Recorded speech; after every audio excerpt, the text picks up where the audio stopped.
Une procession traditionnelle dans le sud de l'Angleterre. On y commémore le martyre de 17 protestants sous Marie Stuart. Avec en vedette cette année, signe des temps, Boris Johnson et Jacob Rees-Mogg, chefs de la majorité conservatrice à la Chambre des communes. Un pays dans l'impasse et des Britanniques épuisés, 3 ans après le référendum sur la sortie de l'Union européenne, alors que s'ouvre la campagne des législatives anticipées au Royaume-Uni.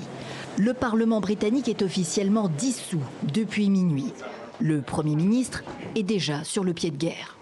Le choix est vraiment très clair. Est-ce que vous voulez aller de l'avant avec toutes les choses merveilleuses que nous voulons faire pour ce pays en 2020, dans la santé, l'éducation, les infrastructures, ou est-ce que vous voulez gâcher 2020 et prendre le risque de briser l'union du pays?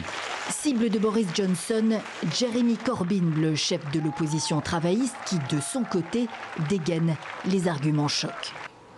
Ce que les conservateurs de Boris Johnson veulent, c'est de détourner le Brexit et de faire du Thatcher sous stéroïdes.